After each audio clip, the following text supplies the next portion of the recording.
पिछले वीडियो में आपने टेंस और इसके काइंड्स के बारे में पढ़ा। उसमें सिंपल प्रेजेंट टेंस की चर्चा हुई, उसके स्ट्रक्चर की चर्चा हुई। नाउ ये इस वीडियो में हम लोग प्रेजेंट कंटिन्यूअस टेंस के बारे में सीखेंगे। We will discuss about present continuous tense. Structure of this very tense, it is given here. Subject, helping verb, verb का fourth form V4 and object. Helping verb of this section is am, is, are according to its subject. I mean कि इसका structure तो पहले subject, उसके बाद helping verb, verb का चौथा form V4 और ऑब्जेक्ट। हेल्पिंग वर्ब इसमें क्या होता है कंटिन्यूअस टेंस में? am, is और are। आई है तो उसके साथ am, ही, सी, इट या कोई थर्ड पर्सन सिंगुलर नंबर का सब्जेक्ट है तो इज, और बाकी सब जगह पर आर का यूज करते हैं। आप देखेंगे ये टेंस का सबसे बड़ा जो पहचान है, on the basis of its structure it should be identified. इसको पहचानना है तो इसके स्ट्रक्चर को देख के आप पहचान सकते हैं। किसी भी सेंटेंस में इज, एम, आर का यूज हुआ है और V4 का यूज हुआ है, इट मीन्स वो सेंटेंस प्रेजेंट कंटिन्यूअस टेंस का है। Present continuous tense refers some action that is continue at the time of speaking. जिस समय कहा जा रहा है उस एक्शन के बारे में, उस समय में the action is going on, the work is going on. जो काम, जिस काम के बारे में, जिस एक्शन के बारे में बताया जा रहा है वो जारी है, ऐसा बताता है। For example, if you say boys are playing in the ground, what does it mean? It means that at the time of speaking the action of playing is continue in the ground. जिस समय ये बात कही जा रही है उस समय खेलने का काम मैदान में जारी है, ये बताता है present continuous tense. Present continuous के लिए जैसा आपने देखा कि सब्जेक्ट, हेल्पिंग वर्ब, V4 और ऑब्जेक्ट, इसको ध्यान में रखना है। इसको याद भी रखना है कि subject, helping verb is, am, are, इसके बाद V4 वर्ब का fourth form ING form of verb, और फिर object. For example, I am writing a letter, ये प्रेजेंट कंटिन्यूअस है। स्ट्रक्चर देखिए, आई इसका सब्जेक्ट, एम इसका हेल्पिंग वर्ब, राइटिंग V4 और लेटर ऑब्जेक्ट है। I am writing a letter, इस दृष्टि से देखें तो तुरंत इसको आइडेंटिफाई करेंगे कि नहीं, इसमें इज, एम, आर का भी यूज हुआ है, V4 है, ये प्रेजेंट कंटिन्यूअस टेंस का सेंटेंस है। इस तरह से आइडेंटिफाई करना है। Traditionally it was identified by if the sentence just ends at रहा है, रही है, यानी पुराने ढंग से जो ट्रेडिशनल ग्रामर थे उसमें लिखा हुआ था कि रहा है, रही है, तो उससे हमको नहीं पहचानना है। Just I have to identify, I have to recognise the sentence on the basis of its structure. उसके स्ट्रक्चर के आधार पर हम उसको आइडेंटिफाई करेंगे कि इसमें इज, एम, आर का यूज हुआ है और V4 का यूज हुआ है, तो वो प्रेजेंट कंटिन्यूअस टेंस का ही सेंटेंस होगा। निगेटिव, जैसा कि आप जानते हैं, पहले भी हमने इसकी चर्चा की है कि if you want to change some affirmative sentence into its negative form, just put not, the word NOT, not, not after the helping verb, just after the helping verb. Helping verb के just after अगर not का use करते हैं तो sentence automatically वो negative format में चला जाता है, वो उसका निगेटिव फॉर्म बन जाता है। I am writing a letter, am इसका हेल्पिंग वर्ब है, इसके बाद नोट का यूज कीजिए, I am not writing a letter, इसका निगेटिव फॉर्म हो गया। He is going to school, he is not going to school. They are playing, they are not playing. After is, am, are put not to make its negative form. इसके negative form को बनाने के लिए is, am, are के बाद केवल not का use करना है। बाकी के स्ट्रक्चर में कहीं से कोई अल्टरेशन नहीं होता है, कहीं से कोई चेंजिंग नहीं होता है।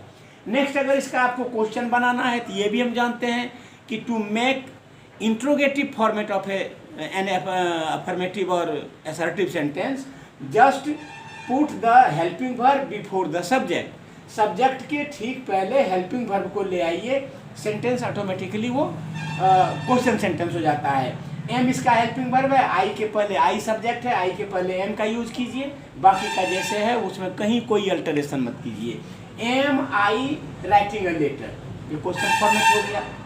अगर क्वेश्चन का भी निगेटिव बनाना है, am I not writing a letter, ये बन गया। इस तरह से देखते हैं कि प्रेजेंट कंटिन्यूअस टेंस क्या होता है।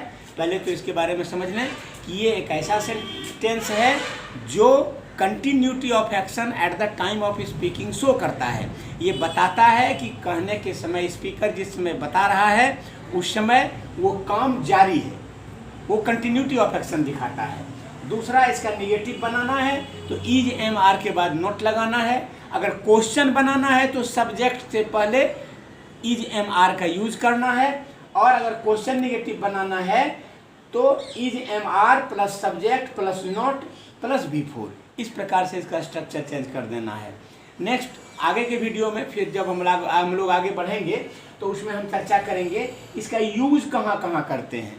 चूँकि इसका जितना आवश्यक है इसका फॉर्मेट समझना, उससे भी ज़्यादा ज़रूरी है कई एक तरह से कि इसके यूज़ को याद रखना। For the students from class 8 to class 10 they must know about the uses of different tense forms। Different tense form के यूज को जानना खास करके 8 से लेकर 10 के बच्चों के लिए तो मस्ट है, वो जानना ही होगा उनको। इसलिए फिर आगे की वीडियो में हम लोग उसकी चर्चा करेंगे। Now I am just talking about present perfect tense. Present continuous के बाद अब प्रेजेंट परफेक्ट टेंस की हम चर्चा करेंगे। Just here is the structure of the tense format. See here, subject, helping verb, verb का third form V3 object, subject, helping verb, V3 object. Just remember it, keep it in your mind the structure of the tense format. Subject, helping verb, V3 object. किसके लिए? Present perfect tense के लिए।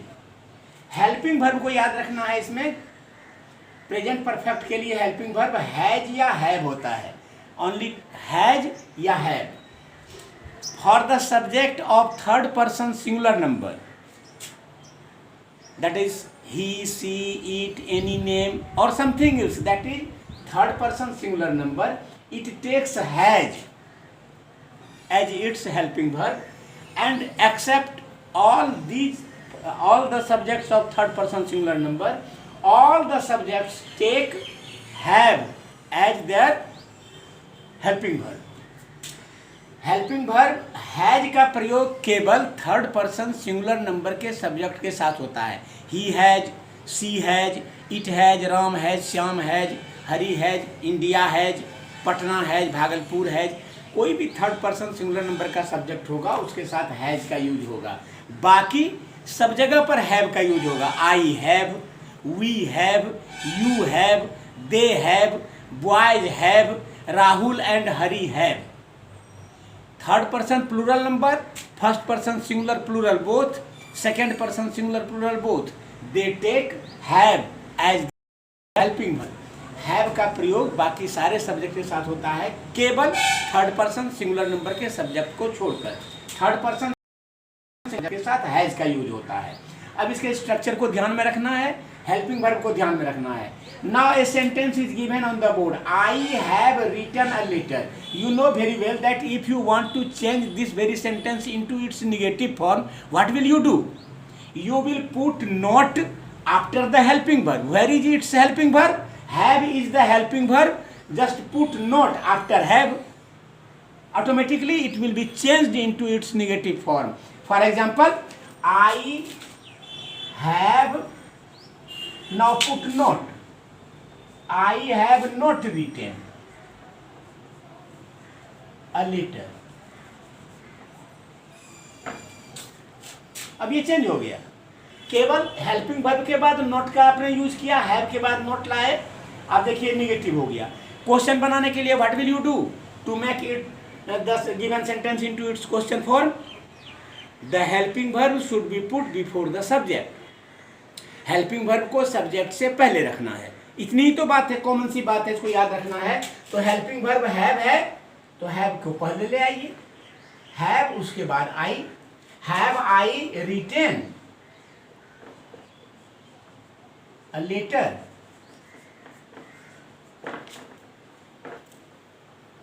If you want to change it into question negative form, have I not written?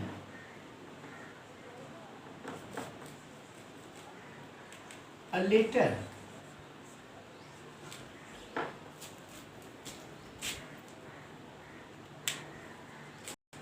Now look at the board. Present perfect tense, helping verb has or have, structure subject, helping verb, V3 object. The sentence, for example, it is given on the board. I have written a letter. I is the subject, have is the helping verb, written is the V4, V3 main verb का third form, and a letter, that is object. Now change the given sentence into its negative form. I have, after that not. I have not written. Have I written, question sentence, and question negative, have I not written. In this very way, you can change all the sentences. If you somewhere the helping verb has or have and the main verb is in its third form, you will know that the sentence belongs to present perfect tense. अगर कहीं पर किसी sentence में आपने देखा कि has या have helping verb है और third form of main verb उसमें यूज है, इसका मतलब वो किस टेंस का होगा, वो प्रेजेंट परफेक्ट टेंस का होगा. ये प्रेजेंट परफेक्ट टेंस की पहचान है. This is the identification of the tense. You can identify the tense clearly with the help of its structure. Now just get by heart the structure and its helping verb both. It is must. Now इसके बाद के video में हम लोग चर्चा करेंगे, आने वाले वीडियो में, कि हम लोग इसके यूज को और फिर on the basis of use for the senior students from class standard 8 up to 10 they will be given some exercises to do at their home to practise. Now we will just discuss about present perfect continuous tense. Present perfect जैसा कि आप जानते हैं, ये इसके meaning को अगर देखेंगे आप तो ये सेंटेंस शो क्या करता है. Present perfect tense shows some action that has been done, that has been completed recently but the effect of the action remain still. I mean कि इस प्रेजेंट परफेक्ट का मतलब वैसा टेंस है, ये उस प्रकार का सेंटेंस है जो ये बताता है कि एक्शन इज ऑलरेडी कंप्लीटेड, काम तो पूरा हो चुका है, but it is completed recently, अभी अभी पूरा हुआ है, यानी उसका असर, the effect of the action just remains, वो अभी भी असर उसका बाकी है. फॉर एग्जाम्पल, अगर आपसे कहा जाए कि मान लीजिए आपने अभी अभी खाना खाया है, आपसे पूछे कोई, तो आप कहेंगे I have eaten. What does it mean? You have eaten. The action of eating has been completed already by you. You have completed your action of eating. काम जो खाने का था वो खत्म हो चुका है. But the effect of the action remains still. यानी अभी आपको भूख नहीं लगी है, उसका जो असर है वो अभी बाकी है. इतना कम समय बीता है कि उसका असर अभी बाकी है. In other words, you also can say that the effect of the action just it is related to the present time. वर्तमान समय से जुड़ा हुआ है उसका जो असर है उस काम का. इस प्रकार का जो काम है, इस प्रकार का जो एक्शन है वो प्रेजेंट परफेक्ट है. I have written a letter. What does it mean? मैंने पत्र लिखा है, अभी अभी लिखा है, हो सकता है एक दिन पहले लिखा है, यानी उस पत्र का जो असर है अभी बाकी है. ना उसका रिप्लाई आया है, ना उस पर कोई और बात हुई है, अभी उसका असर बाकी है. The effect of the action remain still, ये बताता है प्रेजेंट परफेक्ट. लेकिन प्रेजेंट परफेक्ट कंटिन्यूअस थोड़ा इससे भिन्न है. This very tense is something different from that one. ये टेंस थोड़ा सा उससे अलग है. कैसे? How it is different to that one? आप देखिए, प्रेजेंट परफेक्ट कंटिन्यूअस टेंस जिसका स्ट्रक्चर क्या है, सब्जेक्ट हेल्पिंग वर्ब हैज या have plus been plus V4 plus object. अब now there is a question कि इफ ओनली हैज और have is the helping verb, been, what is this? What is the function of been in this very sentence? ये been क्या है, इसका काम क्या है सेंटेंस में जब हेल्पिंग वर्ब हैज या हैव ही है? तो हेल्पिंग वर्ब हैज या हैव, ओनली हैज और have can not refer the proper tense of the sentence, sentence के प्रॉपर टेंस को वो अकेले रेफर नहीं कर सकता है। So he it takes the help of another helping verb that is been. Been is something additional to the helping verb has और हैव। ये हैज और हैव के एडिशन में आया है ताकि इसको प्रॉपरली इस टेंस को ये रेफर कर सके, इसको शो कर सके, बता सके। जैसे आप देखेंगे जब इसका निगेटिव बनेगा तो ये हैज या हैव के साथ ही हम ट्रीट करेंगे हेल्पिंग वर्ब वाला। बिन अपनी जगह से जरा भी इधर से उधर नहीं होगा। There will be no scratch on this very word been, it will not be altered. ये अल्टर्ड नहीं होगा, ये अपनी जगह से हटेगा भी नहीं, जहाँ है वहीं रहेगा। फॉर एग्जाम्पल अगर निगेटिव इसका I have been writing a letter, पहले तो ये देखना होगा कि what does it show. The sentence is given on the board, you see I have been writing a letter for 2 hours. 2 घंटे से कोई काम हो रहा है। तो पहली बात तो ये है कि the action is continue now, अभी भी वो काम चल रहा है। पहली बात तो ये दिखाता है। काम शुरू हुआ पास्ट टेंस में, it was started in the past tense. The action of writing a letter it was started 2 hours ago, 2 घंटे पहले ही शुरू हुआ और अभी भी ये जारी है। Now it is going on, अभी भी ये जारी है। And it will continue to the future, और ये फ्यूचर तक चलेगा। इसमें क्लियर नहीं है कि अब खत्म हो रहा है या खत्म हो जाएगा, कुछ नहीं दिया हुआ है इसमें। तो इस प्रकार का action, such type of actions that shows that it was started in the past, it is continue in the present and will also continue up to future। कोई काम जो पास्ट टेंस में शुरू हुआ प्रेजेंट टेंस में continue है, जारी है और फ्यूचर तक जाएगा। इस प्रकार का जो सेंटेंस है, ऐसा टेंस शो करने वाला जो सेंटेंस है वो कहलाता है प्रेजेंट परफेक्ट कंटिन्यूअस। नाउ इसका structure, subject has, have, been, before object और फिर टाइम इंडिकेटिंग प्रीपोजिशन। ये टाइम बताने वाला प्रीपोजिशन, ये 2 है, सिंस है और फॉर है।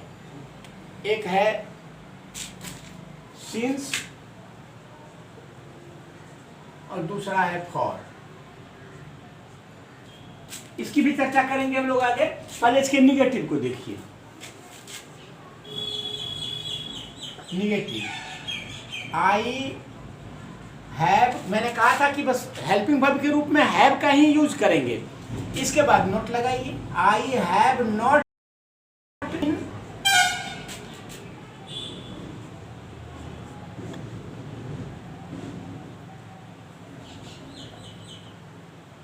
राइटिंग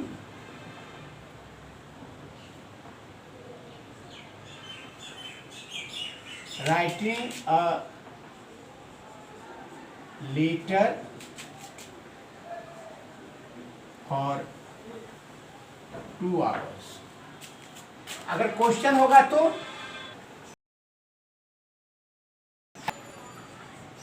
बीन राइट, और अगर क्वेश्चन निगेटिव होगा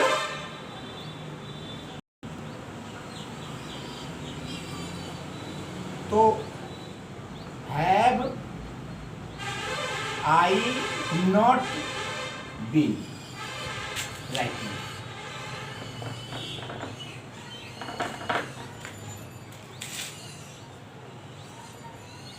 ये इसका स्ट्रक्चर है।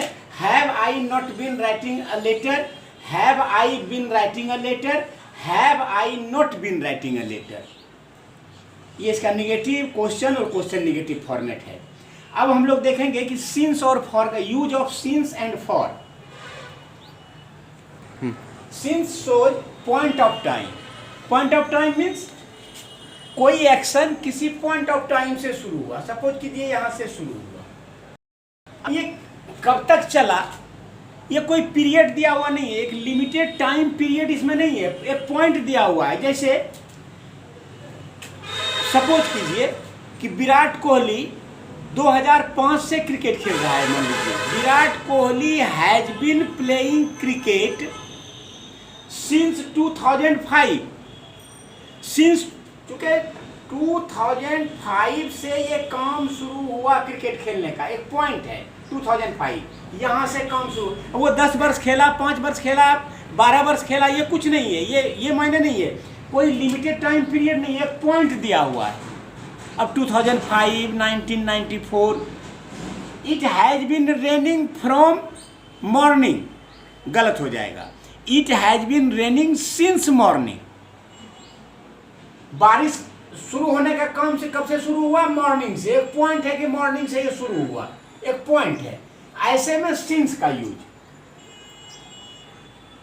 I have been waiting for him since 10 AM। 10 AM से वेटिंग का काम शुरू हुआ। 2 घंटे मैंने वेट किया, 5 घंटे वेट किया, ये नहीं है, केवल जहां से काम शुरू हुआ एक पॉइंट दिया हुआ है। इस प्रकार के पॉइंट ऑफ टाइम को शो करने के लिए since, I have been waiting for you since 10 AM, he been playing cricket since 2005, they were playing in the ground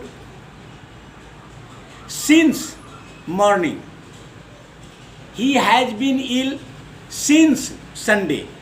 एक since January, since Sunday, since Monday, since February, since 2004, since 10 AM, since evening, since morning, ये इस प्रकार का जो point दिया हुआ है इसमें since का यूज। और for shows period of time, a period it is given. ये 2 दिन का हो सकता है, 5 घंटे का हो सकता है, 2 महीने 10 दिन का हो सकता है, 10 साल का हो सकता है, 8 साल का हो सकता है। तो जैसे he has been teaching in this school for 5 years, ये 5 साल, 5 years, एक लिमिटेड टाइम पीरियड दिया हुआ है, यही पीरियड आएगा उसके लिए फॉर का यूज करेंगे। Now I hope it is quite clear to you that where to use since and where for. कहाँ सिंस का यूज करना है? जहाँ पॉइंट ऑफ टाइम होगा। कहाँ फॉर का यूज करना है? जहाँ पीरियड ऑफ टाइम होगा, 5 years। जैसे अभी अपने एक एग्जाम्पल जो था आपका, इसके पहले इसी वीडियो में आपने देखा कि I have been writing a letter for 2 hours, because 2 hours is a certain time period, it is given already 2 hours, for 2 hours। अगर वही रहता कि 2 बजे से, तो since 2 o'clock, since 2 o'clock, but for 2 hours। ये है। नेक्स्ट वीडियो में हम लोग इसके यूज़ के बारे में पढ़ेंगे। अभी इसको एक बार फिर से आप रिवाइज करेंगे। आई होप घर पर अपने बेसिक्स को देखेंगे, बेसिक बुक को देखेंगे। और ये टेंस इतना जो मैंने दिया है, ये मैं समझता हूँ क्लास 5 अप टू क्लास 10 सबके लिए इम्पोर्टेंट है। इसलिए मैं चाहूँगा कि सारे बच्चे इसको शुरू से अंत तक, टेंस पर जितना भी वीडियो आपको आएगा वो मैक्सिमम बच्चे वो क्लास 5 टू क्लास 10 डेफिनेटली उसको from beginning to end watch the video carefully, seriously and attentively. Try to understand. If there is something difficult, there is something confusing, there is something doubtful, you may consult me on my channel, you may comment and you will be answered properly in time. Thank you.